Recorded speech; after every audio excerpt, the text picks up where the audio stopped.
Oh, is it over? That's a bit of false advertising. Welcome to the Gooners podcast, because the part of that video that says world-renowned guest, we're taking a break from that tonight.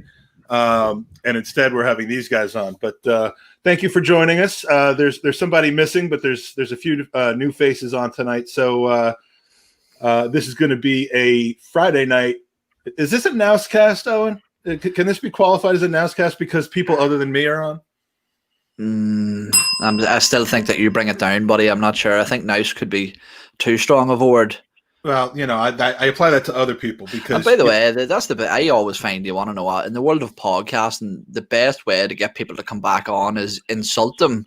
Within the first couple of seconds of going live. We do, boys. I think it's a pleasure to have you here. We did that with Alan Smith, and he keeps coming back. Like he keeps asking to be on the podcast because I just called him. I called him a bunch of stuff. I think it's a No US podcast. Well, that's how it works. So let's introduce the panel. Owen, of course, host of the NousCast, the Gooner Craig podcast as well, which is worth checking out if you've got literally nothing else to do. No, I'm just kidding. He's actually done as many podcasts in the last 2 months as I have in the last 5 years. So, and he brings the discourse on this podcast up, which tells you everything you need to know about this podcast. So we also have Russell Hogg, Hoggy, aka the Hoggicle, the Hogster. He looks really cuddly, but he's prickly AF, and he loves Stan Kroenke almost as much as I love fasting. So I'm glad that you could finally join us tonight. I think you might have come on once when I just pressed play and was hammered out of my mind in the middle of the night one night. But it was a closed season thing, wasn't it? We were all drunk. And, well, by the end of tonight, first turned up. By the end of tonight, it'll be the same way. So welcome and thanks for joining us, Russ. I appreciate you staying up late. It's a pleasure, an honor and a pleasure, Mike. And breaking his podcast duck. He's profiting from our upcoming loss. He's known as being DT's biggest fanboy. Absolutely loves them. He's a guy who, when I first saw his name on Facebook, Laurie Laker, I immediately went to the pictures because I'm like, this chick has got to be really hot. And I wasn't disappointed. Welcome to the pod, Laurie. Yeah, that chick is my fiance, Mike. Pleasure to be here, and thanks for having me. Long-time listener, first-time caller. Yeah, well, it's good to have you on. Let's start with you because you're on today because it is written into the Gooners podcast, the contract that Andy put in front of me almost 5 years ago, that every show has to have at least one English expat currently living in Colorado. And we scoured the state for him, and you're the one that we came up with. So to be fair, there's only two of us. So yeah. I mean, by the end of the show, I think Andy will be the number 2 ranked expat Coloradan to appear on our podcast. And hopefully in a few weeks, if we are lucky enough to have David Ornstein on, I will become the number 2 ranked Jew ever to appear on the podcast. But so tell us a little bit about your story. It begins in a small town. And is it Devon? Is that the area? I mean, I know it's Plymouth, but I'm trying to get my geography news together, but.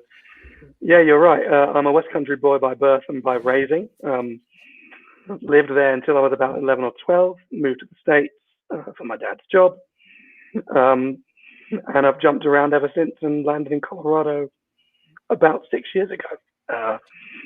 In terms of my Arsenal history, my granddad was a supporter in the 30s.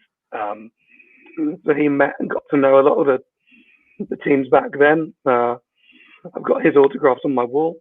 My uncle played for the club in the late 60s and early 70s. In the youth team, he made the first team bench once behind one Frank McClintock, so he didn't have a shot in hell. I would imagine Hoggy probably saw that game. I just missed him. Yeah. He just got. Yeah, it was a short, stocky ginger lad, so he stuck out like a sore thumb. No, I've been a fan since I was a kid. Funnily enough, my uncle's son tried to support Newcastle for about 5 minutes, and we physically ripped the shirt off his body, and that's how that goes. Yeah, what is trying to support a club look like? I mean, I think it's because he was 16 and trying to be anti-authority. And when you're in a family of Gooners, that's what that means. Yeah. Well, we're glad to have you. If Laurie, if you're an expat, then Russ, that makes you just a Pat, I think. I'm a Pat. Pat McGroin or some some sort of Pat. How you been holding up in the lockdown world, man? I mean, you and Judges are the two oldest mates that I have, so I worry about you daily. And I asked you on the podcast more for proof of life than anything else. But it's been a difficult few months, really. My daughter's suffering. She's been out of work, so she's been indoors with us, and it's been not too good. But you've always had the phone to cheer you up. Yeah. Oh yeah. The chat that Russ and I are in, I wouldn't say it's going to cheer you up very much. But it's certainly. We can't be too greedy. The FA Cup was a fantastic break from it all. I mean, we got out, we got to the pub, we had our brilliant day, and then ever since then it's been back to same old. Yeah, and I don't think it's about to get any easier either. But no. So tell us the story of how you went from being little baby Hoggy to spending your Saturdays in normal circumstances, downing pints at the 12 pins with a bunch of derelicts that we call friends. How did the whole thing start? I've told this story a few times, but I grew up on a council estate. I was drunk. I'm sorry, I don't remember. Yeah, I grew up on a council estate, and we were overspilled from Hackney, London, Hackney. It's the accent, and a friend of mine at school, who's my younger brother's best mate, he said to me one day, "Do you fancy coming to the Arsenal?" So I said, "Yeah, okay." I said, and we saved up a few quid, and the game got cancelled because it was a waterlogged pitch. And we ended up coming back home again. Cut the long story short. And my mum the next day said, "Is the game on tonight?" And I said, "Yeah." She said, "There's some money. Go and get your mate John and go." And they're the love-hate affair starts. And as soon as I walked into that ground, this is a story I've told many times. He took me round. I could have gone in where Arsenal Station was, up through to the west side and then up onto the North Bank, but he took me around the other side of the ground on purpose, showed me the marble halls, then we went in up over the top of the North Bank, and then I just saw the floodlights, which were completely different to anyone else's floodlights because they're obviously on the sides of the stands, not on big pylons, and the smell and the amount of people in there and the beauty of the place, I just felt home straight away. Yeah. And we won 3-0. It was an FA Cup replay, and we won 3-0 against Coventry, I think it was. It was Coventry. Ronnie Matthews scored, George Armstrong scored, and I didn't have a clue who they were. I had no affiliation to the club at all. I had no idea their history, no idea of what they previously won in 71. Just gone as a 14, 15-year-old kid and just fell in love with the place. That's why I'm a bit different to a lot of other supporters, because I've not been drawn by success or by loving of certain players. It's always been that Highbury was my spiritual home, if you like. Yeah. And you described the smell of Highbury, and there is a smell to it. I mean, the smell of the surrounding areas, kind of that mixture of grilling meat and onions and tobacco. That's what football and. It's something that when you get further down Drayton Park and you start to approach the Emirates, it's just not there. It still remains on the streets of Highbury. And again, I know this is hard, but if you never went to Highbury, I pity you. I did. I was about 8 years old. I went with my dad. I can't remember much. Oh, did you? Yeah. Once when I must have been eight or 9. So I did. I think it was 2000. It's like 4 years ago. 4 years ago. You can't. Can I just say the one thing that's different from the Emirates to Highbury? When you first walk into the Emirates, the very first time I walked into it, I looked around and went, bloody hell, it's massive. It's massive. And then that feeling of awe last 1 or 2 games. Because Highbury, every time I walked into Highbury, I had that tingle, that buzz. I don't get that buzz in the Emirates. Yeah. Perhaps it's because I'm an old fart. I don't know, but I just don't get that same vibe. Yeah, a lot of things don't end up buzzing when you reach a certain age, I think, anymore. But it's more an impending sense of doom when you walk into the Emirates. What have I just spent my 90 quid on? So, Owen, let's. You're the man with the noose. You're the man with the plan. We have a game this weekend for the first time in about 2.5 months, and we're going to hand it over to you to take us through what you want to talk about on the as far as Arsenal Leeds is concerned. Nothing. I don't want to talk. I don't want to talk. Thank you for joining us. It's been nice. No, Laurie, so great job. Look, obviously, following the Aston Villa game, sort of, I think in a way we all were wishing that this international break would end, but at the same time we wanted it to go on forever because the thought of another bad result, could sort of spell the turning point for I think a lot of fans. But yeah, basically it's coming under bad circumstances as it was. But something else that has added to it is the absence of Thomas Partey. Thomas Partey has been deemed injured for this game and that he's going to miss out for this one at least. But Hoggy, as someone who was talking about the past of Arsenal there, this comparison of Patrick Vieira and Thomas Partey is constantly being bummed about. How big of an absence is he for going into what really is looking like a sort of must-win game given the current atmosphere around the club? I don't know how many injuries Thomas Partey's had in his career. I've not really followed him when he was at Athletic, other than the games I saw in the Champions League. Not many. The comparisons I see with him and Patrick Vieira, very similar physique-wise, the way they can run with the ball, open up teams with just a direct running through midfield. Powerful in the tackle, covers a lot of ground, very athletic. Why is he injured already? He's only played 2 games. I mean, you could walk out of the house once and get hit by a car. I mean, it doesn't, I mean, he's a beast of a man, and he's obviously physically very fit. And yet again, the curse of the injury strikes us. Yeah, and do you think, like, is it surprising to you how sort of influential he has been to the squad so far, and do you think that maybe the reliance on him is quite surprising this early on in his career, in his Arsenal career, we think of players drop out with injuries all the time, but not many feel as daunting like the absence of Thomas Partey. Do you think that could not only systemically in terms of the way that we set up and we play, but in terms of the confidence of the rest of the squad going into the game, that's surely bound to knock the confidence? The first part of the question, I already knew what a great player he was from the few times I've watched him playing for Athletic Madrid in big games as well. He's a big game player. So will he be missed? Well, look at the performance at Man United where he was absolutely immense.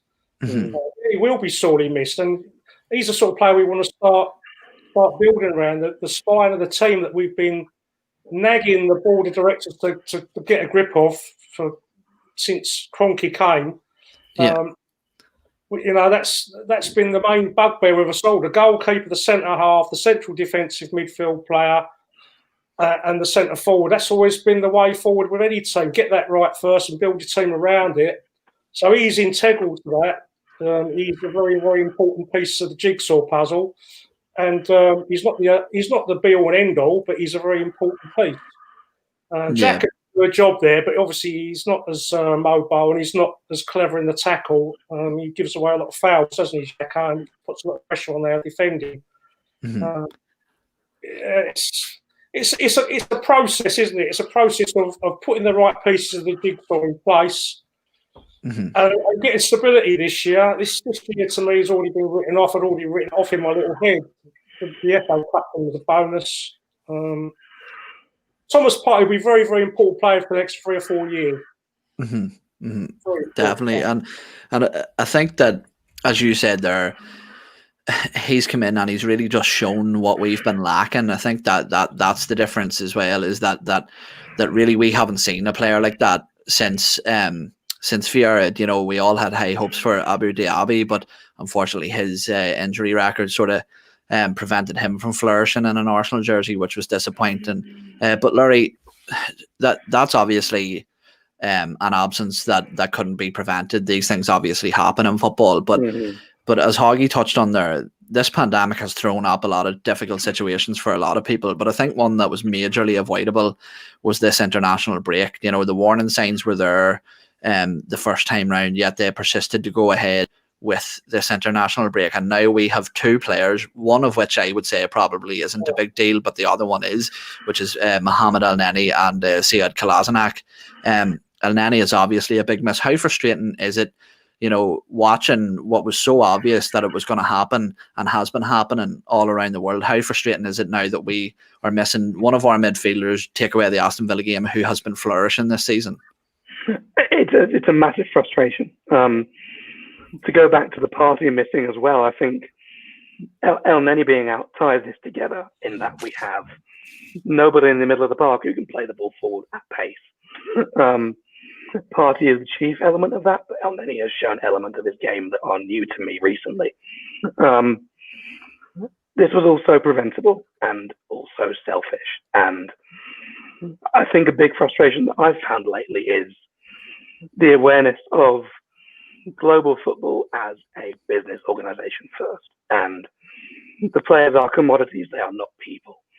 And this is now starting to affect clubs on a truly global level. It's not just England, it's not just Spain, it's everywhere. I think it's a disgrace, and if they were to come in court, they would be liable against any number of lawsuits for dereliction of duty or lack of care to employees. It's disgusting. Mm-hmm. Yeah, absolutely. And I think even like you says, if it's never been more evident that football is nothing more than a money making machine now, and these players are not viewed as people anymore. And that's never been more clear in the fact that in the middle of a pandemic, they haven't taken away anything. They've added another fixture to that list. Mike, how frustrating is that to see? You know, we already seen last year they gave us the additional 5 substitutes, the additional 2 substitutes during a match. We've seen other things, precaution that has since been stripped away this season. Injuries have been racking up. You look at Liverpool, essentially their entire backline is out and the majority of their first team is out.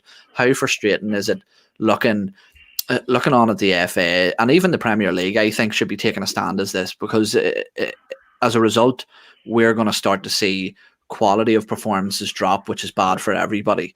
How frustrating is this sort of international break been to you? Oh, I mean, it's always been a pain in the ass that there's been 3 2-week breaks at the beginning of every season. I mean, I've felt in the past before the pandemic that, you know, the years where we would get started off strong, it was just a complete interruption of our momentum. Once in September, once in October, once in November. And this is just even worse. I mean, 8 games, I think, in 6 weeks internationally. That's 90 minutes for half of our guys that play internationally, 45 minutes for some. And, you know, bad enough that Arsenal players always come back from the international break hurt. Now they're coming back infected. And it's just, I mean, it's a joke. I know these aren't purely friendlies. There's an element to qualification for a summer tournament next season in the Euros that was already delayed from last season. You got to do something, but the real money, I think, is in league football, not in in a once every 4 years recurring event. And it's just a travesty. I mean, it's never going to be good to have to pause what you're doing, everybody go away and come back. But, the teams with more international players are going to feel it more. And we're sending a lot of guys out there, and a lot of them are coming back unfit for duty. The El-Neni thing is crushing because, what's our midfield? It's going to be Ceballos and Xhaka, right? I mean, there's or Willock. I mean, there's literally not a lot of options as to what to play, and the hope is going to be that we can get away with it against a team that we might actually match up fairly well against, I think. Yeah, exactly. And Hogg, going on to, as Mike mentioned there, Xhaka and Ceballos with Elneny out obviously due to injury, Elneny out due to COVID and Partey out due to injury. We seem to be going back to this partnership of Xhaka and Ceballos, and initially when I heard that, I had a slight bit of dread, and I was thinking, oh Jesus, now this fixture probably isn't winnable. But I think everybody needs to remember is that's the midfield partnership that won us that FA Cup last season. You know, that they did work in tandem, and they were very, very good performers. But in the case of both of these players, do you think that this is maybe one of the more limited opportunities they're going to have this season to stake a claim? Ceballos is on a year-long loan. You'd really think that if he had any sort of intent on wanting to stay put at Arsenal, that he would really need to be upping his performances this season. And I think Granit Xhaka, even though I think he has had a bit of a resurgence from the incident at Crystal Palace, I think the fan base are probably still sort of willing to cast him off for an upgrade. Do you think that these are two players that are really going to be playing for their place in the side against Leeds on Sunday? Yeah, I think they're playing for their places, but they're also playing for a move. Ceballos and Xhaka, as you mentioned, were part of a team that won away at Southampton, won away at Wolves, won the FA Cup semi-final against City and the final against Chelsea. Ceballos was absolutely outstanding in that cup final. He was absolutely brilliant. The energy he showed and commitment, that tackle he put in on the byline in the last minute of the game, and he punched the ground with joy because it stopped another attack. You know, that's what you want to see from players. I want to see that. And, I think Arteta he's sailing the ship through stormy waters here. He's got to try and get value out of those players that we don't really want to see in an Arsenal shirt anymore. We need to try and get rid of some of them in January if we possibly can. All the usual suspects. I'm not going to go over all the names because we all know who they are. There's too fucking many of them. That's why he'd be here. I mean, that's correct. There's 7 or 8 of them really that are just, you know, they wouldn't. Yeah. How many of them would get into the teams above us? Not very many. That is a problem we've got. We haven't got anything saleable. Mm-hmm. So he's trying his best to get tunes out of players which we'd already really wiped our hands with, like Xhaka. Xhaka, in my opinion, should never have worn an Arsenal shirt ever again after his performance in that game against Crystal Palace when he walked off the pitch. I have never, ever been so fuming with a player, and I will back players in the stadium 150%. I will give my all, shout my nuts off and support them. But to do that was just... Yeah. I'm shaking with rage now, thinking about it. He should never have worn an Arsenal shirt again, and to be given a captain's armband at any stage, just like rubbing their noses in it. I think there's maybe only one thing that saved him there, and that was maybe the fact that he didn't throw the shirt on the ground. He did. You know. He did. In the tunnel, he did. He did. He put his shirt on the ground in the tunnel. He didn't do it in front of the fans. When he got in the tunnel, we were watching the film, trying to break it down like the Zapruder film of Kennedy getting assassinated, like frame by frame. To the left, because Andy and I, after that podcast, we had very different views on it. He took Xhaka's side. I was livid, like Russ is. And you know, that ended up being the big source of the argument: is did he throw the shirt down or not? Because God forbid he throw down the shirt. You know, I'm Mike, and I deserve not to have him throw down the shirt. Another point I wanted to make was that the players like Elneny, Xhaka, they're in that group of players. Someone said this on another podcast the other day. So I don't want to nick it, but what they said was very true. There's a big band of players where the difference in ability is probably only 3 or 4% difference. So you could take Xhaka out of our team and put the fella from Palace, Mihailovic, or whatever his name is. I can't pronounce his name properly. The guy who takes the penalties. Swap them over. You would see a hell of a lot of difference. Mm-hmm. You could swap Elneny and put Harry Winks in, vice versa. There's no difference in them at all. It's the game-changing players that we need to recruit and bring into the team, and they obviously come at a premium. Because everyone wants them players, and that's where the good coaching will get you that little tiny extra bit. Really clever coaching will get you the little extra tiny bit out of these. Not average, but they're all the same standard. If you see what I'm saying, they're all good pros. Xhaka's a good professional footballer of a good standard. Squad players, you would say. What we need to take us up a notch. I don't believe he is. There's quite a few of them like that. There isn't many, I don't think, in comparison to years past. I mentioned on my own podcast, the Gooner Crack, shameless plug. Head over there, forget about this podcast. Go watch my own. No, he's actually doing a podcast on his own channel right now. Camera angle of the side of his face. But I mentioned there that I think we've passed the generation of the best football. I think from 1995 until 2005 was probably the best that we're ever going to see this game played, in terms of still having physicality and power, but the technical ability. You know, I think when you talk about them game changing players, I look around and there's only a handful in the world now of them players, and you're talking 70 million plus. I actually think that there's only one possible viable option within the Premier League to be one of them players, and it's Jack Grealish. I think that anybody that laughed at him when they were talking about 60, 70, 80 million for that player, I think they quickly got their mouth shut against Aston Villa for us, because he single-handedly ripped us apart, absolutely destroyed us. 2 years ago. I agree with you. In pre-COVID, I'd say that valuation was sensible, but obviously everything now is going to change. All the valuations are going to come down like a downside of the roller coaster. The COVID discount. But 2 years ago, I made fun of Grealish for being a Peaky Blinders extra, but he's an amazing footballer now. He's some fucking extra. He's doing all right. And his partner McGinn, who goes a little bit unnoticed. McGinn is I said that too, because that was that's every time we have played them since our home fixture last season that he's ripped us apart as well. He is absolutely devastating. And I said if he was some Spanish lad playing in La Liga, he would be playing for one of the top 4 teams in this country. I think he's a fantastic player. Catch your eye. There's certain players that catch your eye, and he's one. He was from Norwich as well, wasn't he, McGinn? Mm-hmm. I think so. Yeah.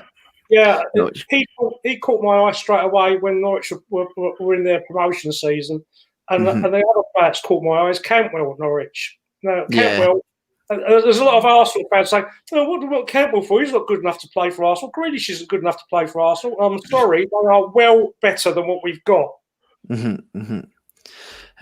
It's going to be an interesting. I'm not sure we're going to see a massive pile in January. Maybe one player coming in to fix that sort of creative problem that we seem to be having. But I think it'll be next summer. I think in wages alone, I think there's 750,000 to come off the wage bill next summer with contracts expiring. So I think that's when we're going to see some spending. But lads, another one that has grabbed the headline, Laurie, is the bus stop, the Rumble in the Jungle. It was, if you had any interested in the Mike Tyson and Roy Jones Jr. fight, forget about it. You have to tune into David Luiz versus Danny Ceballos.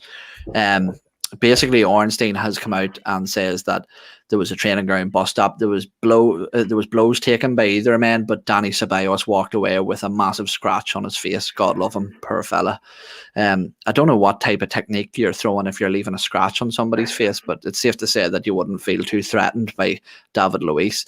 But these training ground bus stops, number one, what do you make of? Do you think that this is a big negative going into an important fixture this weekend, or do you think that this is something that happens all the time in football and people just need to sort of brush it under the carpet and forget about it? I think they're professional athletes and they want to win no matter where they're playing. I mean, we've all heard stories about Lee Dixon and Dennis Bergkamp having a set to. It doesn't bother me. I think a lot of this stuff is blown out of proportion. That being said, I would love to watch Ceballos versus Luiz just from a height differential. It would be hilarious. No, I don't really give a toss, to be honest, mate. I think it's just smoke with a tiny fire that doesn't deserve coverage. You know, they're professionals. They want to win. They can be arseholes. That's kind of how it goes. It was a strange one for Ornstein to weigh in on, to me. I mean, that's not the type of, and as we've seen from from the article 12 hours later that he co-wrote, which we'll get to. But that's not the kind of journalism you normally see from David Ornstein. You normally hear that from other less reputable rags, shall we say? Well, I'm trying to be careful with what I say because we might then turn around and want to try to have them on the show. But it's neither here nor there. I really don't care.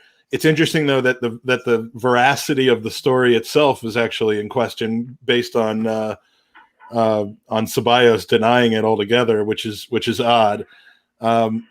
It is kind of much ado about nothing, though. I don't care whether it happened or not. I don't factor it into what I expect to see on. But Saturday. Even Hoggy, you are a more. Let me try and think of a polite way to say this. You're slightly more ripe than the rest of us. Sure. You're right too. You're mature, yeah. That's it. No, but you're somebody that I take it has probably either played football or been around football at some stage in your life, and my question to you is that. Well, it's not even a question because I played football myself and I would be quite hot-headed and I used to be in punch-ups with people on the training ground and on football pitches. Do you think that it's just a case that there's so much social media coverage now that stuff like this gets out all the time, whereas years ago, we just didn't hear about this stuff on a weekly basis? You're talking to a man who's had a fight playing Scrabble. So... Triple word score, you cunt. That's normal. It's like young men all like training and like trying to beat each other at something they like doing, and it's normal behaviour. They have a little bit of fisticuffs. No, it's something and nothing. It's stuff that shouldn't even come out into the open. To be honest with you, God knows where that came from. No, it doesn't bother me the slightest. In fact, most times when you have a straightener, as they used to call it in the East End, you've got a bit more respect for each other because you can't take the piss, basically.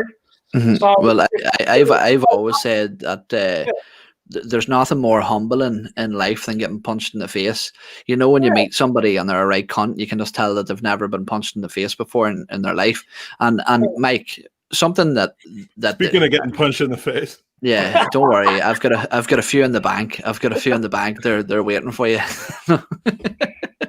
No, something that this made me think about, right, was that the fact that everybody thought that the sort of castaway of Matteo Guendouzi from the squad was slightly harsh because of what happened at Brighton. But surely, now this is twice I've seen this here with Dani Ceballos and Eddie Nketiah, and now Dani Ceballos and David Luiz. But Mikel Arteta seems to have absolutely no problem with things getting a little bit physical.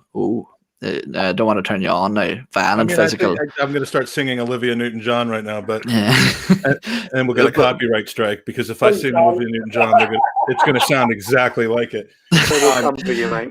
But what do you reckon? Do you think Arteta that this sort of reiterates the point that there must have been more going on with this player because Arteta seems quite forgiving in these situations? I would tend to read into the severity of it by the fact that Arteta really isn't. It doesn't appear to be overly concerned about it. I think if there were problems in the dressing room, if there were factions and deep-seated problems between players, and if Ceballos was rubbing people the wrong way, I think we'd see it reflected in in his play, the amount of minutes that he's getting, and the fact that we don't and presumably won't. I think tells you how much of a nothing this is. The interesting thing about why this is such big news to people, if it is at all, is just because I think the nature of the sport and the flair and the Arsenal kind of mythology of being all flair players. I mean, you watch an NFL preseason training camp, and 4 times a day, teammates are fighting with each other, just punching each other's helmets. And I mean, it's part of the game. And, it's not out of place because American football is a very physical combat kind of game. Football, world football, European football is not. It's just, it's people dancing around, passing the ball, making beautiful music together on the pitch. And then, so pushing and shoving and scratching your eyelids with your nails doesn't really mix in with that, so it's you've never seen Irish people play football, mate. If you've, it's fucking not what you described. Well, you know, I mean, what must it have been like to be a teammate of Joey Barton's or a teammate of Vinnie Jones? I mean, I don't think, and both of them, well, at least Vinnie Jones, I think, ended up being fairly well respected. I don't know about Barton, but yeah, it happens. Big deal. I think the thing as well too is that people forget, and everybody jumps on stories. It's an international break. This happens all the time. Bullshit stories come out, over exaggerated situations are pushed out to keep fucking things selling, to keep websites being viewed, to keep newspapers going off the shelf, and it's nothing more than that. But Laurie, if it isn't handled by the manager the right way and it develops into problems in the dressing room, that's where it becomes an issue. But just the mere fact of it happening, if it even happened, is before anyone judges Joey Barton. By the way, read his book. It's quite enlightening. I lost all respect for that man when he moved to France and fucking spoke with a French accent after a week. Oh God, that was hilarious. Absolute tit. That was hilarious. I suppose his books in French. Accent. Absolute muppet. But Laurie, speaking of the international break, well, one last time, somebody that's racked up a lot of minutes over this international break is Bukayo Saka. He played 2 full 90-minute games and he made a 50-minute cameo appearance as well. He's somebody that has become massively vital to this side in the way that we play, in the way of breaking down that left wing or wherever he's playing. He seems like arguably our most creative player at this moment in time. Do you think, given the minutes that he's starting to rack up and the age that he is, do you think it's maybe sensible to give that type of player a rest, or do you think that we sort of need to be pushing him into the team? It's a good question. I think you're right. He's become so vital to what we do that we rely on him. Particularly with the midfield injuries we have, there's no one else that I can think of who could play an accurate, inventive forward pass. So, on one hand, I want him to play every game he's available. On the other hand, he's very young, and he's very young in his career, and he has, God willing, 10, 12, 15 years ahead of him at Arsenal. So I want him to be healthy. I'm thrilled he's done well for England, but I think he does need a rest. So I think maybe you give him first half 60 minutes and then pull him off, so to speak. Excuse me. But it's getting spaced up. It's a Friday evening, gents. But no, you know, I'm thrilled to bits for him. He's a phenomenal talent, and I think we've only scratched the surface of what he can do. But you know, Arteta was a player. He knows what injuries do to players at that young age, and I trust him to make the right decision. Yeah, and I think it's important as well, while we go into this January transfer window and even the summer, that we talk about, you know, your Dominic Szoboszlais, your Houssem Aouars, your Jack Grealishes, whoever. I never heard of the first guy. Do we know anyone that knows anything about him? Oh, there's a guy I know. I think you might like him. He bought him on FIFA once, and he's obsessed. No, but before or after he deleted FIFA from his app? He would never do such a thing. Never, never. I'd like him to play a Scrabble because he's worth fucking 900 points. I love about Wednesday or about Tuesday or Wednesday of this week. My phone now auto completes. All I got to do is type in SZO and it does the rest for me. And it's like, that's going to come in so handy for the next 2-3 months. There was a stage where I actually thought that we were trying to acquire a team of the longest names in football. If you remember, we had Mavropanos, we had Socrates. I'm not even going to try and say that full Maitland name. Niles, Sead Kolasinac, Mkhitaryan, Aubameyang. They were just fucking ridiculously long names. It's all about the letters on the shirt. It's all about that. They charge you by the letter. That's actually why Ozil's fallen out of favor. Yeah. Yeah. The umlaut for free.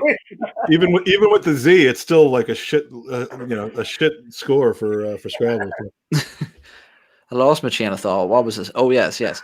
All these young players that we look at, Aouar, Szoboszlai, Grealish, anybody, it's important to remember that we have one of the best talents in the country in Bukayo Saka, one of the most promising youngsters in European football, in my opinion.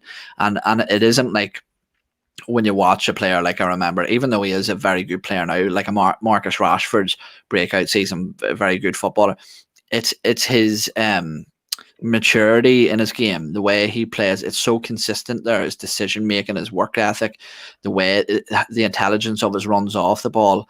These aren't things that he's just hitting a streak of luck. So I think that Saka has a bright future at our club, and I think that with him along with Martinelli, that we sort of need to stop focusing on everybody else has got this big shiny new toy because we've got 2 toys of our own. So are you saying that you would not be in favor then of loaning Saka to West Brom and then selling him to Werder Bremen for £4 million? See, this is stupid. This is stupid argument. I hate this fucking Gnabry argument because do you want to know what? I'm going to say this here. At the time, he was shite. He was shite for us and he was shite for West Brom. I agree. I'm on that side of the fence too. Yeah. I'm on the how could we have known bandwagon, and everyone that acts like we sold a £50 million player for £5 million is using a tremendous amount of hindsight. Yeah, exactly. It takes some, and you can't. I saw something really special in the lad. I'm like, well, he was good, but yeah, he was decent, but he didn't look like he was ready to play at that level. Didn't really get a chance. If Gnabry had got the chance that Saka's had and Martinelli's had, I think he might have seen different outcome. You need games. But we didn't have a spot for him because Theo Walcott was killing it every week. Yeah, but here's the argument as well that I would put forward for that there, okay, is that Gnabry has went over to Germany and he's done it. And what I would be interested is, the example I always use is Radamel Falcao. Fantastic before he came to the Premier League. At 2 different Premier League clubs, he was absolutely shite. He was horrible. And then he leaves and he's magically brilliant again. Some people just aren't suited to this league. And I would be surprised if even you look at like Jadon Sancho with Manchester City and the stuff that he's doing over in Germany at the minute. Nothing guarantees that if either Gnabry or Sancho come back into the Premier League that they're going to perform at the level they are. I think even some people say that remove 25% of their output immediately when they come into the Premier League in comparison to some of the other European leagues. Our defenders are as quick as them at a lot of clubs. And their main pace, their main weapon is their pace. I think if Walcott had gone to Germany, he would have probably had a brilliant career as well. That's a good shout. That's actually a really good shout. He probably should have done that because it didn't happen here. But yeah, I mean, there aren't and we talked about this. We might have talked about this with each other, Owen, on a different pod. But the number of players coming from German teams to English teams who are supposed to be world class, there's not a lot of examples of it. I mean, you could name a few that maybe snuck under the radar. I think the point I made when we were talking about well, he didn't originally come from Wolfsburg, did he? He went from Chelsea to Wolfsburg and then back. Right? Yeah. But I think the point I made was that if you look at the best players in Europe, a lot of the time, I think they might not be from England or they might not be academy players from the Premier League clubs, but you look at Luka Modric, Gareth Bale when he went to Real Madrid, Cristiano Ronaldo, Luis Suarez, the list is countless of players who come from the Premier League and do really well in Europe. But when you talk about players that come from some of these European leagues and come in, a lot of them struggle. A lot of them do. I know there's obviously outliers and there's obviously players that do very well, but I think in terms of when we talk about like Serge Gnabry's in comparison to Bukayo Saka, sometimes I just think you have to attribute the growth down to the easier league. And that's not to say that he has developed to a point now where he couldn't come back and do well. But I realise we're rattling on a bit, so I'll move things on here. There's another way of looking at all this. The reverse way around is to look at the Scottish League. Now, traditionally, over the last 20 years, English fans have looked down their noses at the Scottish League and said, "Oh, Scottish League shit. Just because you're doing it up there doesn't mean you can do it down here."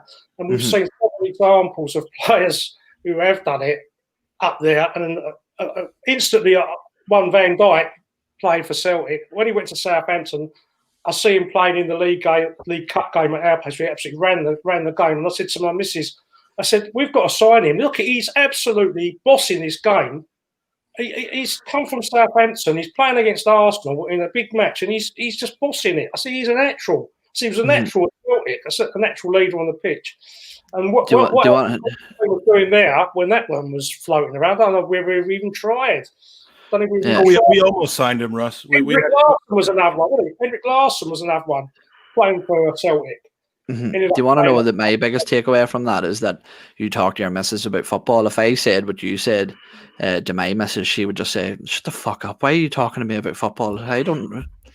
What the fuck's this? Wait, you guys talk to your missus? You're supposed to do that? Only on weekends.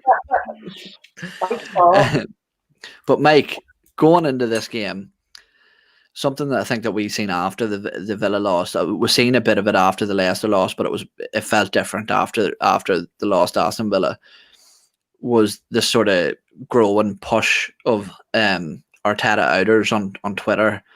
And look, as sickening as it is, I have to ask you this here. How big of a game is this for Arteta? Is pressure starting to build on him? Internally, no.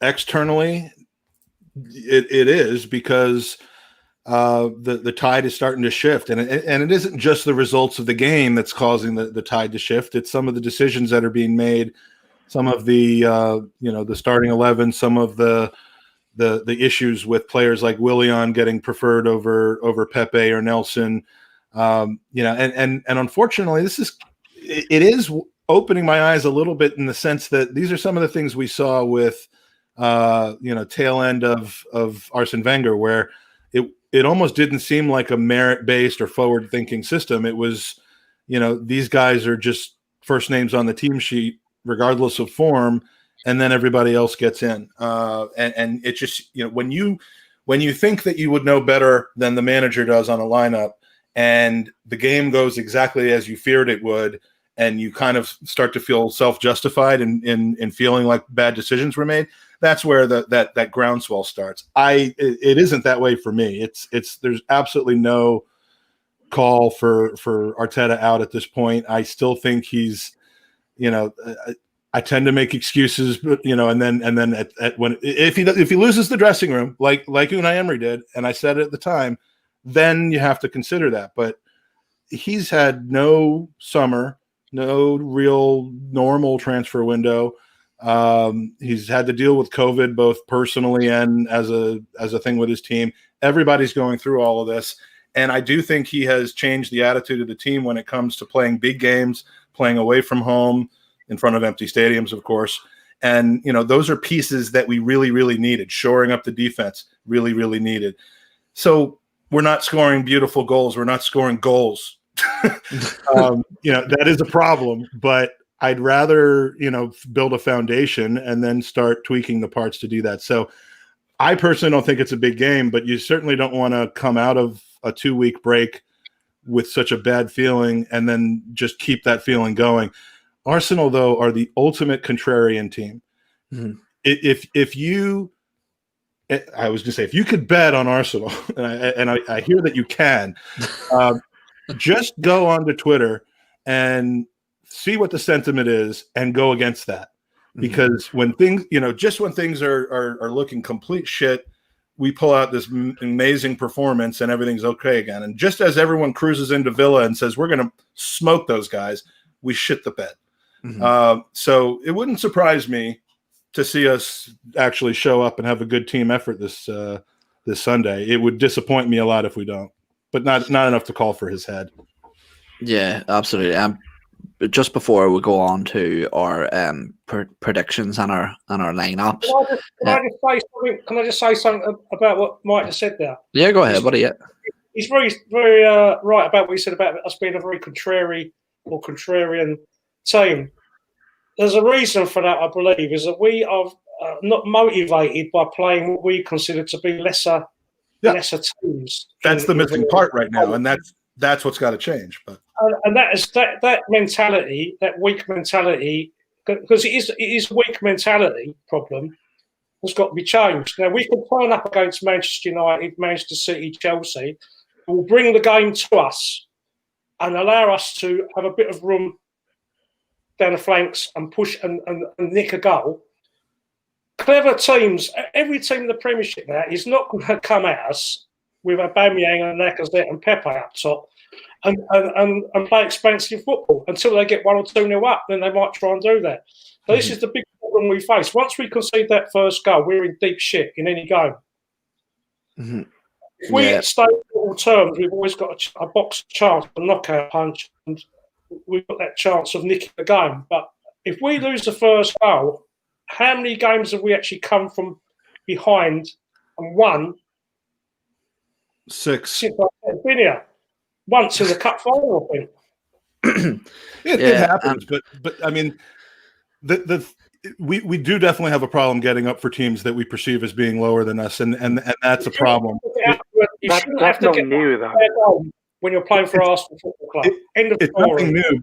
It's nothing new, but what is new, I think, is that we actually seem to go into games against teams that are our perceived rivals and feel that we belong on the pitch with that team. Whereas in recent years, that is something that Arteta has definitely changed, and no one can say that he hasn't. That has definitely changed. We were like lambs to the slaughter in a lot of these games, and now we are not. Now we are a match. We match up, and we're hard to beat, and that's even in a loss like against at Anfield. We that was a game where we put in. We had every opportunity in that game, and then there have been others that we've won. So I mean. You can't finish top 4 if you aren't closing the games against the teams that are in the bottom 16.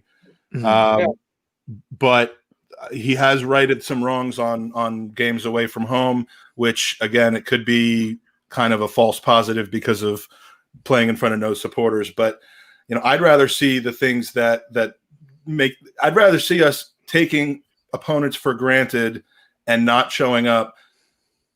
And coming to play against teams that are big as a stepping stone. I mean, that's not the long-term thing. But if I had to choose one or the other, I'd rather not be flat track bullies. I'd rather, be able to know that you can get up for a game and then just gradually work on and grind and get players in who are going to be able to be that motivated for every game, because that's what Liverpool does. Liverpool comes out. On the flip side, Mike, if you beat everyone from 6th place down, home and away, you will get Champions League. Yeah, but then you'll get slaughtered in the Champions League. I mean, what's the? Yeah, it's. I'm just saying. If you beat every team below 5th, 6th place downwards, if you win all those games, you will be in the Champions League. You'll probably finish second if you do that. You haven't got to beat the top teams to be a Champions League team. No, but our ultimate goal, of course, is not. It's in the league. Yeah. And so I think he's got some things right, and there's a mindset that has to change because again, Liverpool goes into a game against a Burnley, and they're out there to smoke them, not just to compete with them, and they'll pick the lock that Burnley puts in front of them. Whereas we have really, really struggled with that kind of thing. Yeah. Maybe not against Burnley, but against a lot of them. That's really aggravating to see too, because I think that's something that you could maybe have a bit of sympathy there for is if this was a sort of aging Invincibles team where they felt like, but none of these players have really achieved much with the club as a collective group, so for them to be walking out with an arrogance, especially with how stacked the Premier League is now, from top to bottom, I think it's probably the most quality in terms of how close the gap is from top to bottom now. It's the depth is huge, so to be walking out sort of thinking you have the 3 points before you've even kicked a ball is just ludicrous at the minute. But Laurie, one thing before we touch on the predictions and the lineups, and anybody watching, stick your predicted 11 that we're going to see on Sunday against Leeds along with your score prediction, and we'll read it out. But before we do that, Laurie, we talked there a lot about we need to change the mentality, we need to change this, but a lot of people put this sort of bad form against these lower oppositions down to a showing of too much respect at times in terms of the way that we set up. That defensive approach that we use against the Liverpools and Cities and Uniteds is also being used against your Aston Villas, your Leicesters, whoever. Do you think that this week that the cries for Arteta to change systems is important? Do you think that we need to see a willingness to change from Arteta, or would you more respect him for sticking to his guns and continuing the approach that he's been doing? I think by and large the systems that he's used has got the results we wanted. The Villa game, a few others are massive outliers, and they are signs that you can't ignore that stuff isn't working. I do think he needs to change some things. I really do. I think, as people have said on different podcasts, I'm really curious to see this starting 11 and the bench. I think this is massive for the intention that Arteta has going forward and the style of play he wants us to use. I think that the injuries and the illnesses aren't helping that in any way, obviously. I would respect him if he stuck to his guns, but I perhaps would start to question why. Be it squad limitation or otherwise, I think there are definitely changes we need to start making to be more creative and more assertive. And, Leeds away is a tough fixture, so I think he has to go for this. I really do.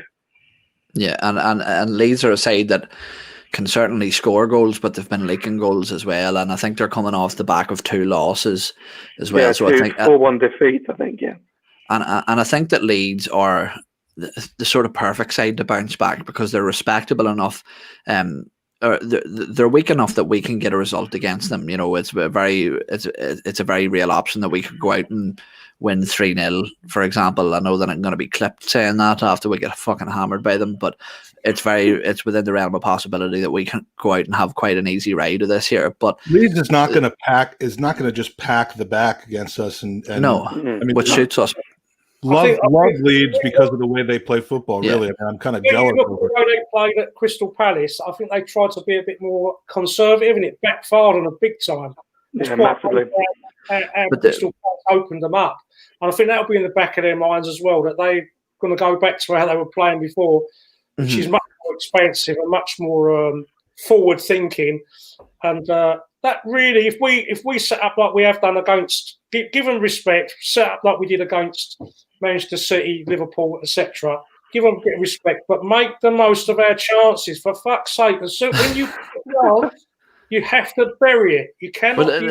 Hoggy, let's jump right into it then. There, you said it depends on how we set up. So give us your starting 11. Just rattle through your starting 11 and give us a score prediction.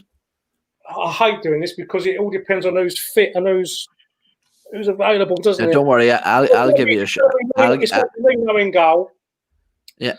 I would have anyone but Bellerin at right back. Mm-hmm. I would have Gabriel and Holding. And I would have Tierney at left back. 4. Yeah. Play 4. And then play 5 in midfield. Play Saka, Ceballos, Saka, Pepe. I'm missing one. Aubameyang, yeah, up top. 4-5. I would play it 4-5-1. Pack the midfield, make it really difficult for them to Pepe or Willian. I think you're. No, I don't really want to play Willian, but yeah, in a 4-5-1, probably we'll have to play Willian. Yeah. Yeah. Are we looking at what we want or what we think? What we want. What we want. Okay. Yeah, the strongest possible with the best chance of being solid and nicking a goal or two. Mm-hmm. I don't believe playing 4-3-3 with the players we've got at Leeds is the way forward. And what do you think score-wise? What are you predicting? If we set up solid and we don't give them any chances, I think we can nick it. Mm-hmm. So, but if we lose the first goal, I fear for us. Yeah, absolutely. It's one of them games that could go either way. It could be an absolute thumping, or we could do the same to them. Speaking of a man that's keen on thumping, Mike predicted. I was 11. Like, you don't know Laurie that well. This will be my top 3. We'll start from the top. Mark. Jesus, Mark from you never do Green anything straightforward.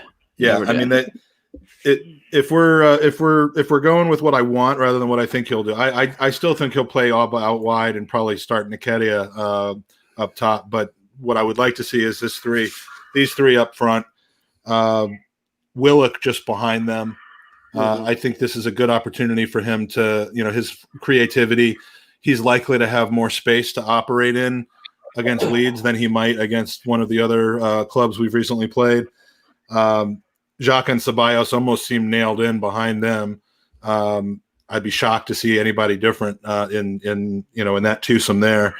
And then the back four: Bellerin, Gabriel, Holding, and Tierney.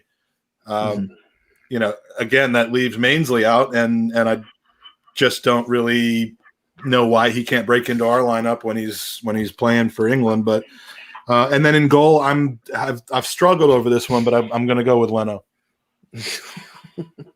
I think he's just playing a little bit better than Runnerson at the moment. Slightly. Well, to be honest, that's not even a joke, given his recent mistakes, to tell you the truth. He's been, God love him, I love the man, but we sold the wrong keeper. No, I'm only joking. I'm just joking. Don't get me started on that. I know. Here we go. Job. Here we go. And for a score prediction, I'm going to say we're going to take it 3-2. It'll be a bit of a goal. Exciting game. Laurie. Yeah. Well, it might be 3-0, and then we concede 2 goals like in the second half. Like that, it might not be like back and forth. It might just be near capitulation. I'm going to go quite similar to Mike's. I think the one change I would make is probably Bellerin from Mainsley. He's a better stand-up tackler. His recovery pace is as good, if not better. And I think Leeds are going to come out, especially on the counter. So I just prefer him as a defender than I do Bellerin. I think Bellerin's a wonderful forward-playing fullback, but Mainsley, Bateman Niles, is a far better defender. Yeah, and Saka in or out, I can't tell. It depends on his fitness, but I would, if he's fit, I would at least have him in the squad for sure.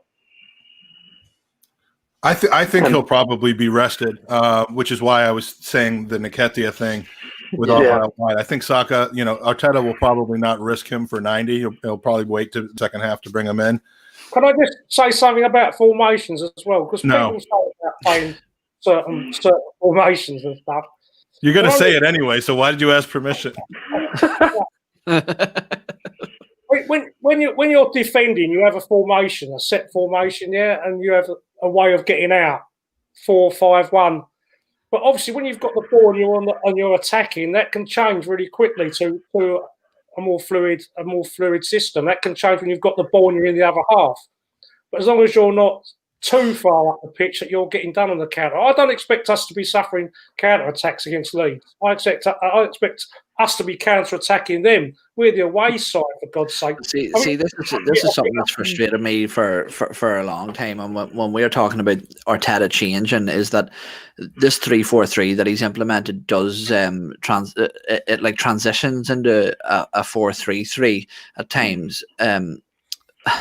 And you see Granit Xhaka often being dropped into this left back, centre back role when we break, and it isn't just Xhaka. I've seen it with El Neni too. So it's obviously the instructions that's being given. But my problem with that is when a wing back overlaps, when a full back gets up the field, that's to create a numerical advantage. And when you pull a midfielder. When you pull a midfielder out of that position, you make him fill in for the position. Like, let's say, for example, Kieran Tierney goes, Granit Xhaka, covers in. Covering is, well, that does happen, but not that far back the pitch. It's supposed to create overload, and you're undoing that by making that transition. So I think that Arteta needs to pick a shape and let defenders be defenders, midfielders be midfielders, and let strikers be strikers. In terms of my starting 11, because I know we want to move on to cover this. Did we get a score from Laurie? No, I'll go with a 2-1 away win. 2-1 away. Yeah. It's not bad. It's too tight for me. And I think I like how he says away win, like that's part of his prediction. Well, it's tough winning away. We always struggle. If you win, it's an away win. Like, you don't get. Yeah, there's also no chance we're keeping a clean sheet. So. As long as we don't concede first, then we've got a chance. If we concede first, I fear for us. I really do. Mike Hers is late, which means in about 8 months he's going to be having another kid. No, he's had 3 already this week. This week. He's up to 48 now. Congrats, Mike. Congrats. It's amazing. And I also, before you get to your lineup, where is it here? Not enough user comments have the words shit pumping in them. So I just wanted to highlight this from Matt Walker. Apparently that's what the Aston Villa game was. It was a shit pumping. So, and we received it. We didn't experience it. We received it. It was administered upon us. Yeah, It's a technical term, yeah. Well, can I just That's the medical term. Can I just put in the chat here? Bellerin had a tough time versus Villa, but does that mean he's the wrong guy versus Leeds? Well, I'm sorry, but he's been having a tough time in a fucking lot of games. Yeah. I don't know. He's been decent of late.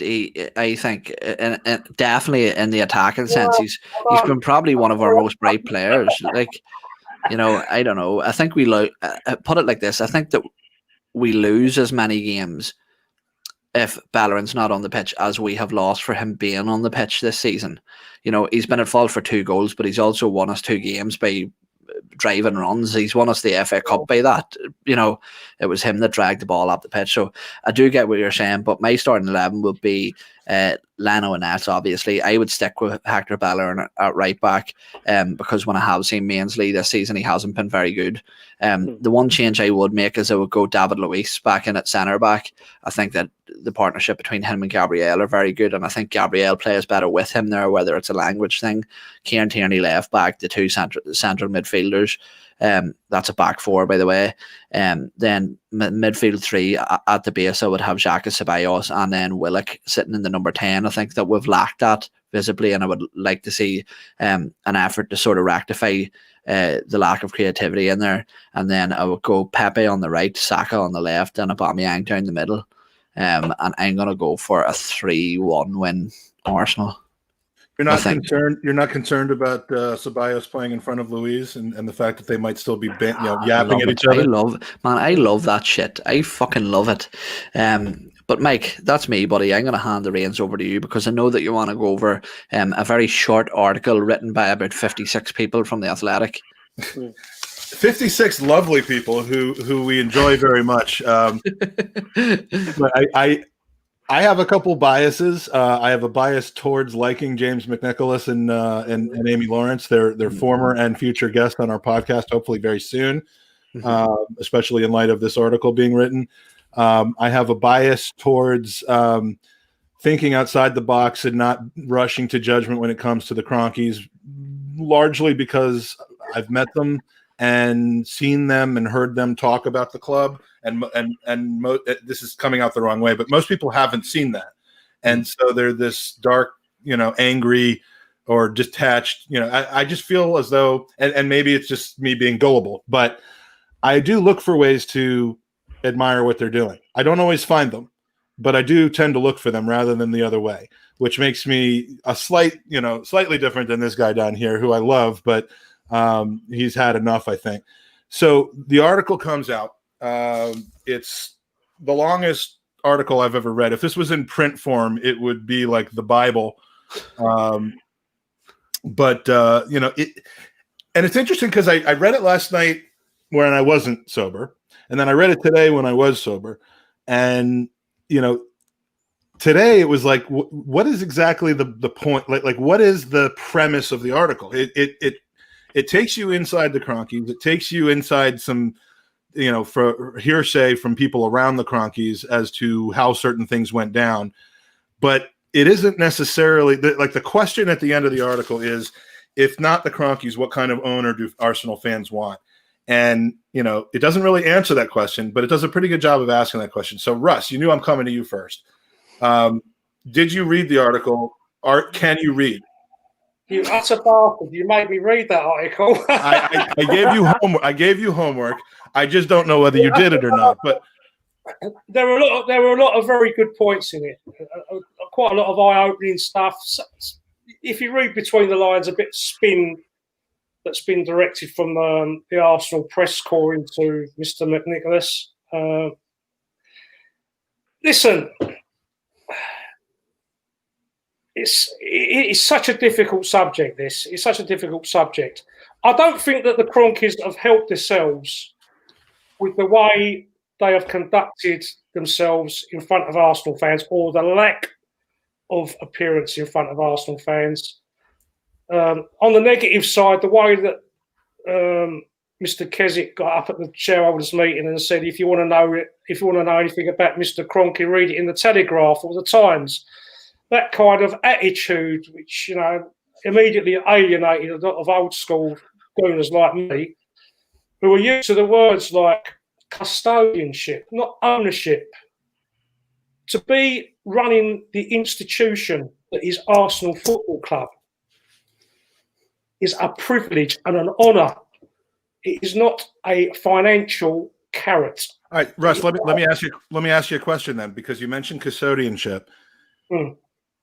This, again, you can look at this as being lip service if you want, but this is what I want your opinion about. Last summer, or not this summer past, but the one before that, Josh Kroenke said literally, I view myself, or we view ourselves, KSE, as custodians of this great football club. And he was very careful to use that word. Now, saying the word doesn't mean that you act it, but like clever, Mike, isn't it? That's very clever, because that's what is known as telling people what they want to hear. Right. That is the way I read that straight away. I just thought that's telling me what I want to hear. Listen, it's no coincidence, is it? Some awareness, though, to say that. I mean, Listen, they're clever people. They're media trained. They're very savvy. They're brief. They know what to say. They knew the shit had hit the fan with the We Care Do You debacle. They were under a bit of pressure. Sponsorships and stuff were up for grabs, and they were being embarrassed in front of their sponsors. There's a lot of. It's a big issue. This, and they batted it away beautifully with the Pepe deal, which. It completely bollocks the We Care Do You fight.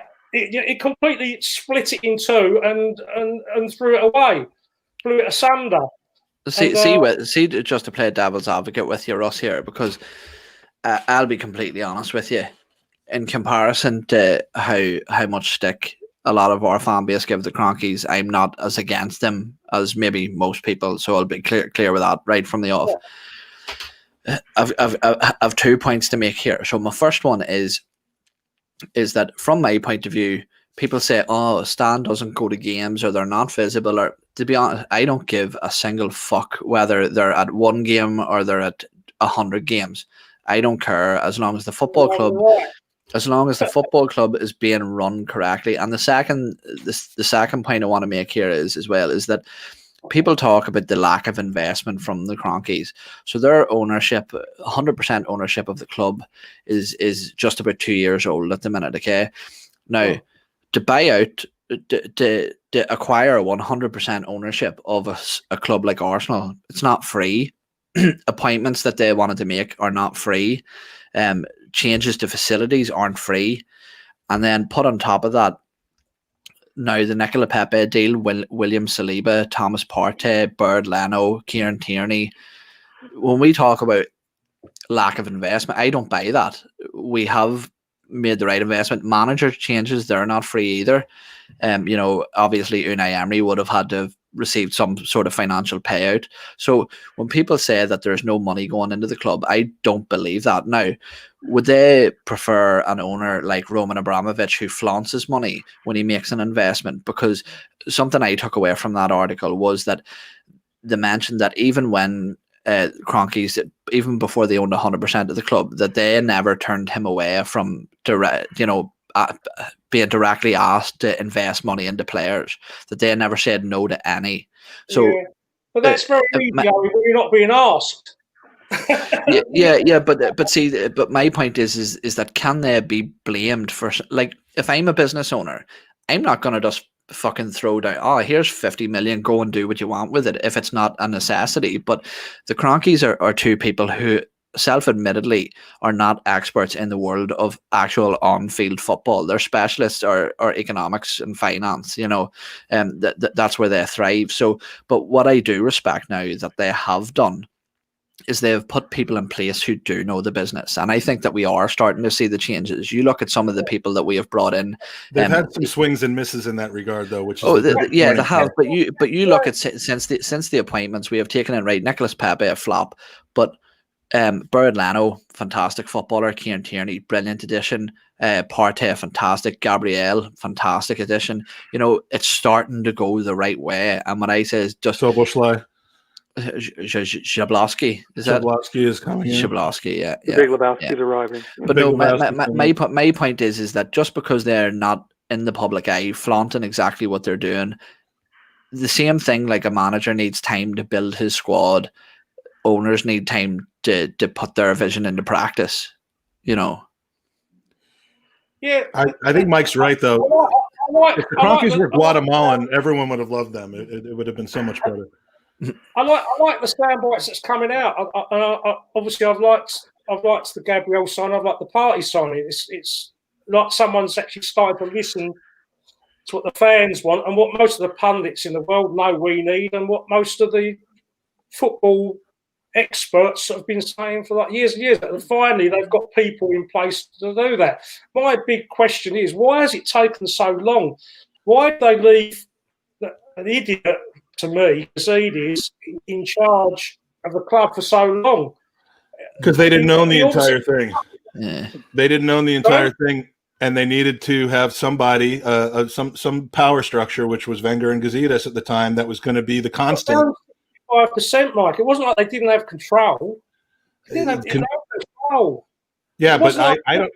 They were on 49%, and they had someone there with 2%. Yeah, but If I only have here's my control of you, though. I'm not buying you a new car because I don't get the whole benefit of the car. We got to hear from Laurie Exactly. here. Laurie lives in the shadow of Cronky Sports Entertainment, headquarters, as does my my podcast husband Andy. But views on the Cronkies, first of all, because we don't really know where you stand on that, and and an answer to the question, which we'll then ask Russ about. If not them, what kind of an owner do you want? And don't say Abramovich. Please don't say Abramovich, because that's just an unsustainable situation and it feels a little dirty to me. But I don't want anybody spunking £50 notes on the Emirates pitch. The Cronkies are and have been for a long time a very mixed bag for us, I think. In the last 2 years in particular, since they've taken full ownership, they have been able to implement their public relations team to a far greater extent. And whether or not it's lip service, when Josh says, be excited, and then Pepe follows, it's hard not to applaud that. Whatever you think of Pepe, there has been significant outlay on players, and mostly good players. Living in Colorado, I see the Cronky Sports Group up close and personal, and locally they are reviled and not particularly well loved. Think about what they think of him in St. Louis. I think that's transferred over to London, and with significant justification. I think, Russ made a great point earlier about them not doing themselves any favors early doors. And the article today, which was so bloody long, it confirmed a lot of what I've been thinking in terms of their goals for owning the club. It's a business entity for them. It's not a custodianship as we would all prefer it to be. And so that frustrated me to have that confirmed. I don't think they're the worst owners in world football. That's kind of where I sit with it, to be honest. So they're not the worst. We have to accept, Mike, that we are not going to compete financially with teams who put £1 billion of loans in and don't expect it back. We're not going to compete with those teams financially, but I think he's going to expect that back. It's just not until he decides he's done with the club, and then they're screwed. Get that back at Chelsea, you bankrupt them. Exactly. That's a gift. No, I don't expect the Cronkies to give us £1 billion for us to compete. What I expect him to do is to employ the right recruitment team, which hopefully we've got now, and we become like Leicester. It's no good being self-sufficient if you're not self-sufficient. Can you imagine yourself saying that 6 years ago? You are aspiring to become like Leicester. I get what you're saying. That's crazy. That is the reality, Mike. That is the reality. We were sold the dream, weren't we? When we left my beloved I'd rather say to be like Liverpool. We were sold the dream pre-Abramovich, pre-Sheikh Mansour, pre-PSG, pre the big TV deals for Barcelona and Real Madrid, that we were going to go and compete with Bayern Munich. And all of a sudden, that's been shelved, that's been pushed under the carpet. No, well, forget that. We never said that. Forget that.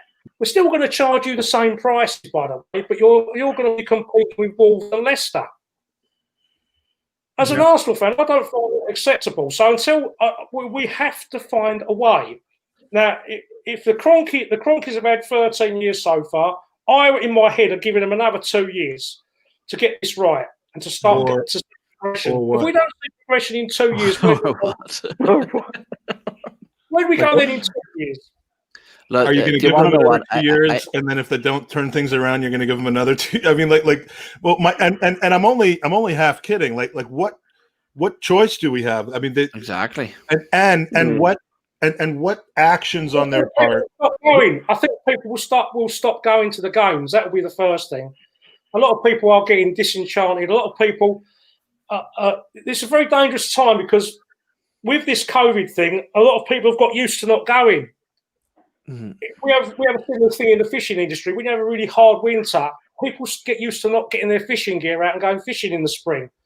It takes a big push to get them to go again. And but see, Mike made a really good point earlier that they weren't 100% owners, and the point that Mike was making is why would they invest mountains of their money for others to reap the rewards of that investment? It's only now, and you can't deny, I'm sorry, but you can't deny that they have invested. That's Nicola Pepe and Thomas Partey, two marquee signings within the space of a year of each other, a summer window each. So £100 million quid. Yeah, it used to be that they didn't invest. Now or spend. Now they've spent. They've invested. And now it's, well, you did it in the wrong way. You did it with the wrong people. You put the wrong people in charge. When Usmanov made the bid to buy him out, which was £1,600 million, I believe. I'll be a devil's advocate here. Do you think he would take that offer now if he was offered it now, cash? I don't think he'd take $3 billion. He doesn't want to sell the club, and people need to. The club doesn't make any money. The club hasn't made any money this year. With pandemic or no pandemic, we would have still made a loss this year. We made a £70 million loss the year before, and a £26 million loss approximately the year before that. So this club is no longer making off of hundreds of millions of pounds of profit for the 10 years prior to that, and and he's just sunk. He never took a dividend out of it, so he took a £3 million fee out. I think, which was a dumb thing to do. Which was a really dumb thing to do. Well, not really when you think about it, because that leads on to the one thing I did want to talk about just before you move on, Mike. And you were talking about the inflated prices of tickets earlier, Hogg. Yeah. I have a lot of sympathy for that, because something that I read that was absolutely shocking within that long article, probably the main thing that I will take away from that, was that Stan Kroenke is actually struggling at the minute. Stan Kroenke is floating about the Caribbean Sea next to Roman Abramovich in a tin pot dinghy by the sound of it. Yeah. So my do you want to know another what? thing I have in common. I have a tin pot dinghy, but that's just what my wife tells me. I actually think that they should put the prices up, because obviously Stan is slightly stuck for cash at the minute. So if we could all just start a GoFundMe page for Mate. Thoughts and prayers to Stan Kroenke. We're donating half of our proceeds from our Patreon. From again, only from the Prime package, the All Access package. Yeah. But so what was the point of him saying that in that article? I didn't because he's humble, Hogg. Jesus, man, give the guy a break. He's such a humble person. He's a modest man. He's Walmart Empire. Of course, he's humble. I'd be humble. Fucking hell, if I had 27 billion. I don't know many humble people that buy a ranch that is the size of Wales in Texas. Like, it's literally the size of many countries that he bought. That's somewhat unhumble, and he doesn't even live there very often. He stays in St. Louis and LA a lot of the time. But the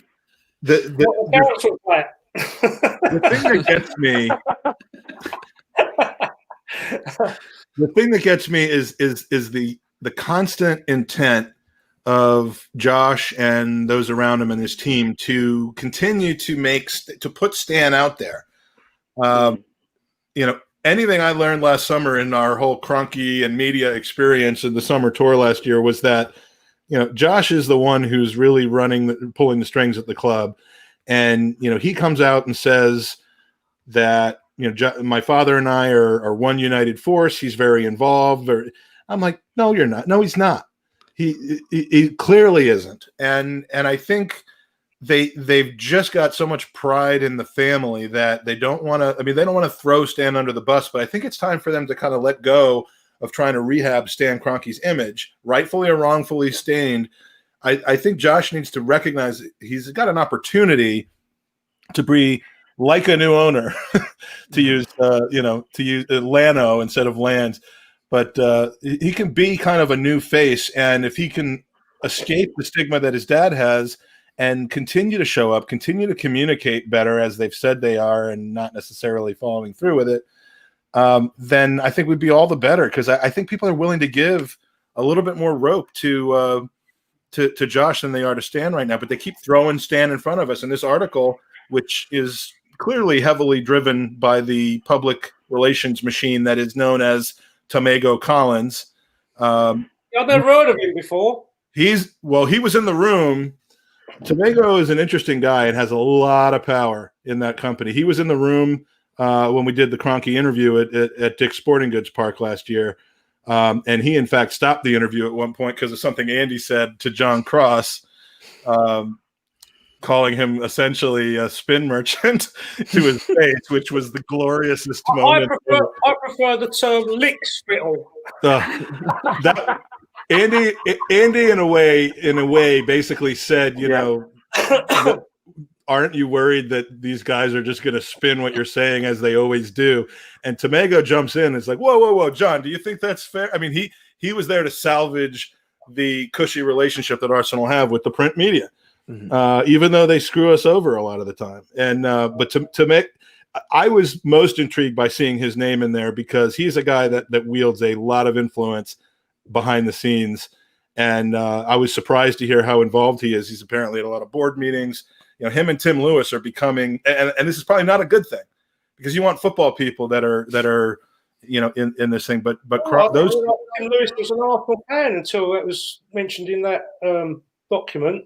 Forgive me. Well, he's English at least, but Tomago is he's an interesting guy. He is very much like the people that just bend over backwards to support Donald Trump no matter what Donald Trump does. He's like that kind of loyalist, protector, henchman type of person.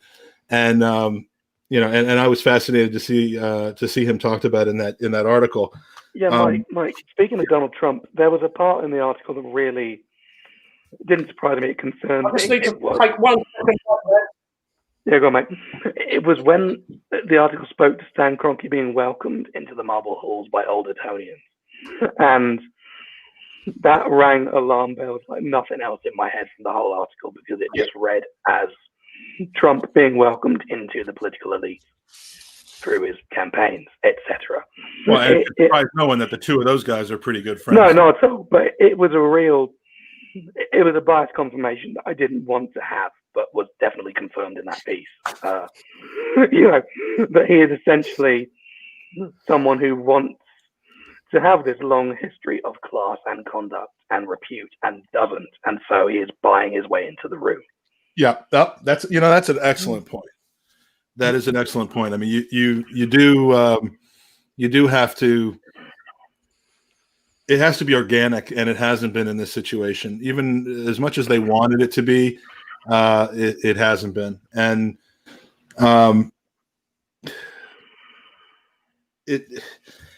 it's never going to be.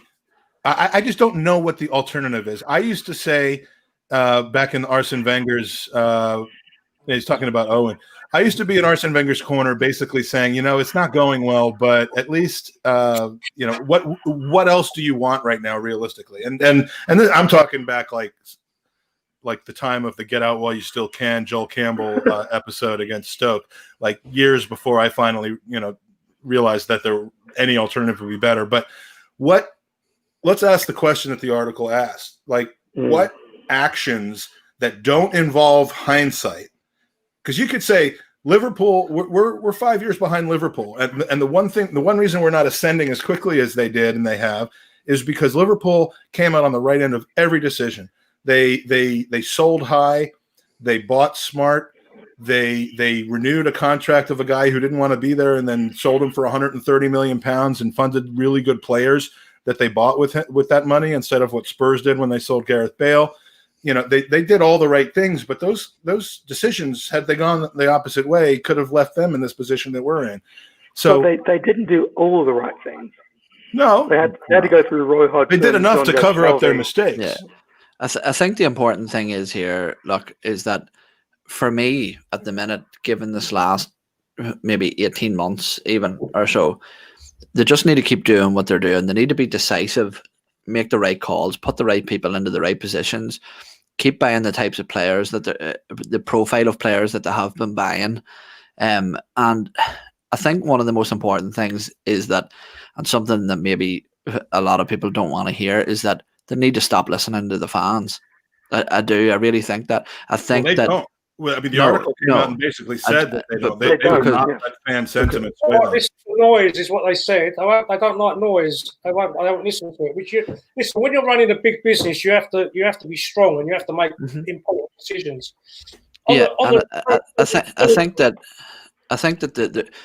you have to remember there's a reason Edu is in the position he's in. There's a reason Mikel Arteta is in the position he's in. I sit on here every week on multiple shows and talk about football. The truth is, literally every show, I'm a back alley whore. But the truth is, I'm just a fucking moron. I just watch the game. In comparison to these people in the jobs they're in, I know absolutely fucking nothing. And there's no harm in admitting that. And the truth is that the difference between now and 20 years ago is that people are involved a lot more than they were, and we had no control and we had no voice. And yes, voices can be good, you know, to express opinions and sort of, if there is sort of, I know, cultural movements or whatever needs to happen, but it can also be a very bad thing.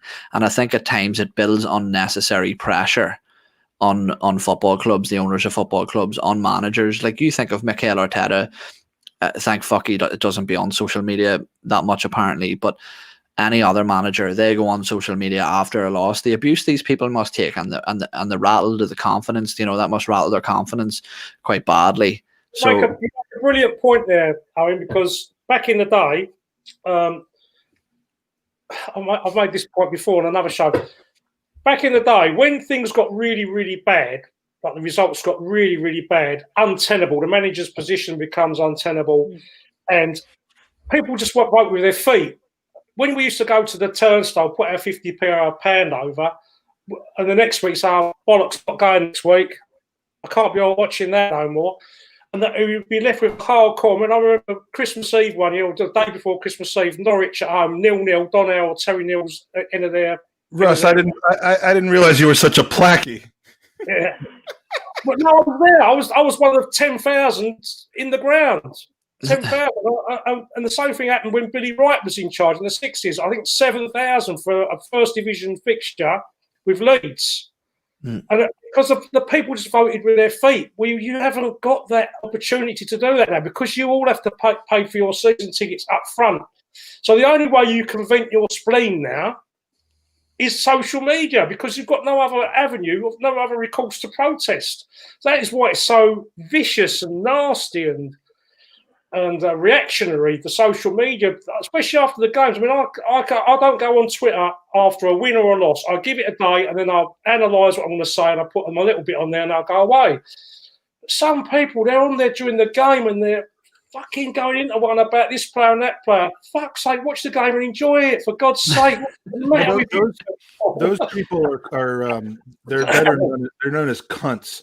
Thank you. I won't go on Twitter after a lot. Like, I readily admit that it's not that I'm a fair weather fan. It's that I'm a fair weather like discusser. If we lose after that Villa game, I threw every electronic device out of my house because I'm like, I'm not going to get involved in discourse about this because all it's going to do is anger me. You know, it's like Matthew D'Souza has a comment for you, Russ. I'm 63 this Christmas, Matthew. Thank you. Even when I was going to Highbury in the late 80s, it was I think £3 and 90p for a program. This season is going to be about massive peaks, Man United, and massive troughs, because we've got a very inconsistent, young, not good enough side, mid-table side. That's what we are. People getting delusions about us getting Champions League football and stuff. Oh, we're only a few points. We only need to win a few. We ain't going to win a few games on a spin with this team. But see, I don't agree with that at all, because I don't either. Because I think when you look at our side, if you let's say our best 11, which I'll go through here, what I think it is: Bird Leno, brilliant international level goalkeeper, fantastic, arguably our best player behind Aubameyang since his arrival. Hector Bellerin or Ainsley Maitland-Niles. Say what you want about Hector Bellerin, he's working back to his best, what looks to be his best form, and he is very good. I think he's scapegoated often. Defenders make mistakes. Football is built on mistakes. Without mistakes, we wouldn't have a game. It happens.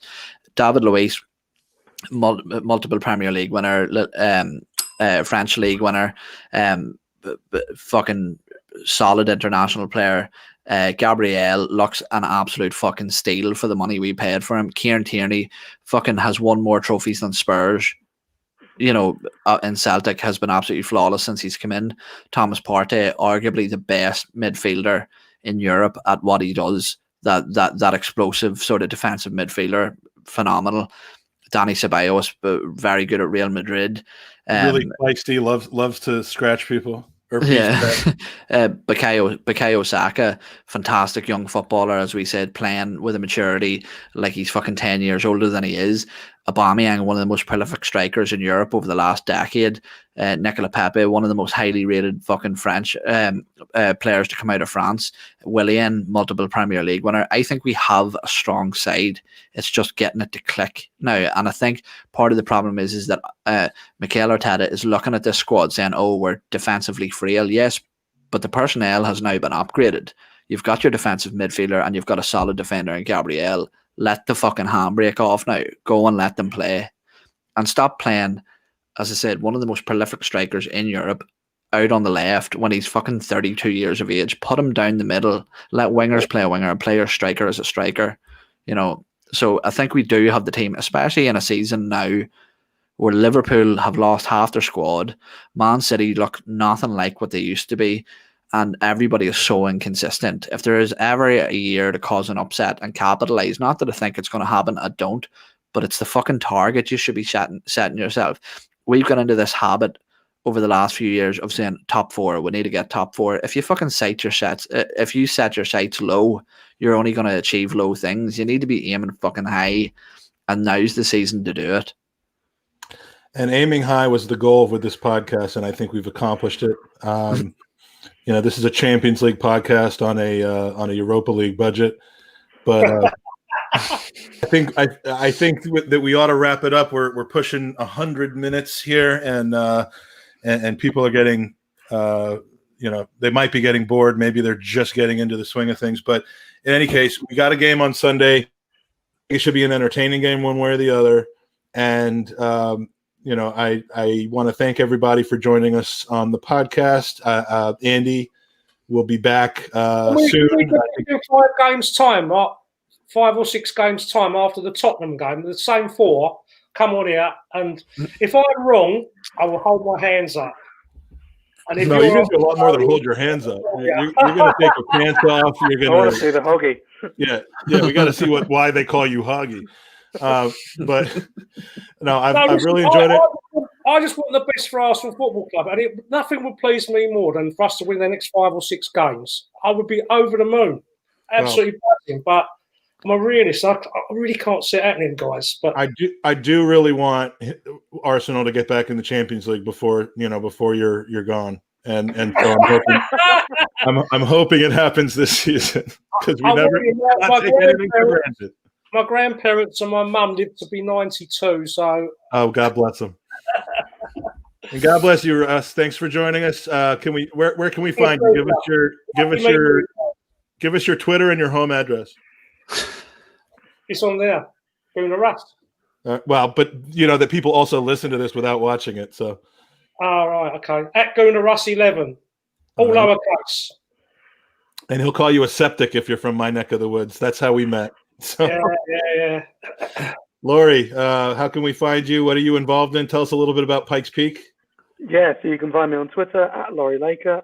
I'm the branch manager of the Pikes Peak Gooners, which is the Arsenal America branch local to me. And I'm on the Arsenal America board as the member service coordinator. So I did not actually know that, so I actually have to start being nice to you now because I kiss no, up. you don't. To No one else America. is. You can ask Tiffany and David Ziegler. I kiss up to them constantly. So no, feel free. Owen, I did not call you Ian once on the podcast today. I know. Fuck, will you have now? No, I just did though. Yeah, we almost made it, buddy.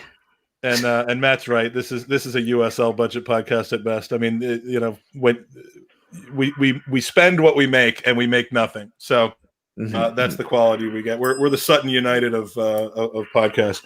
It was only after signing the contract I realized there was a lot of performance bonuses implemented in it that were sort of non-achievable. So Andy will tell you our lawyers we have the person who learned from Rudy Giuliani negotiating our contract. So that's how wet good in under pressure. Yeah, that's we won't get any what was it, hair coloring or whatever dripping down your face. Anyway, Owen, where can we find you? When's your next Gooner Craig? When's your next NousCast? What do we got? Yeah, I don't know when. I'm getting lazy, boys, but you can find me there. Oh, sure. See, you're pulling a nose on Aubameyang. We signed you with this bumper contract, this wage packet. Sure. I just kicked back and retire now. Now you don't want to perform? No, normally my podcasts are on it'll actually be Tuesday on my own channel. You can see it there at Gooner Crack. That's Gooner and then CRAIC. And basically what we do over there is a lot of knitting and crochet tutorials. There's also bedtime stories we'll read to you at night to get you to sleep. Have you done the bit again where you take each other's temperatures rectally? Look, that's it, Hogg. It's right up your alley, buddy. At your age, you should be slowing down now, and a bit of crocheting would maybe go a long way and get you a wee hat for game days and stuff. Can you name me a hot water bottle cover, mate? I can indeed, buddy. I'll tell you a story once. I was in the North Bank, and a fellow season tickets I know, Colin, and we're watching the game, and my mate he nudges me. He goes, "Look at them three women next to me." Jesus Christ, they was all sitting there doing crochet, three of them. Sitting there doing crochet. Yeah, and all you ever hear out of the old timers is the atmosphere was unbelievable. No, you can find me there, as I say, at Gooner Crack. We do a podcast quite similar to this here.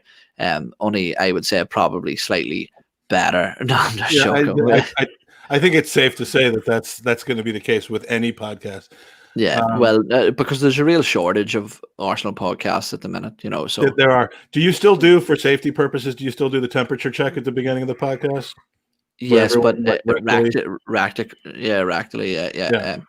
I still haven't watched it. It isn't an episode of the Gooners podcast unless the word rectally is put in. I still haven't washed my finger since the one before the podcast, but I think we're all good. So we will probably be back Monday. Owen and I are going to talk about this, but we might do a double shot on Monday because of the Thanksgiving week here in the States, where we don't have Andy for our normal Wednesday night interview, but we have a really cool guest coming on Monday night.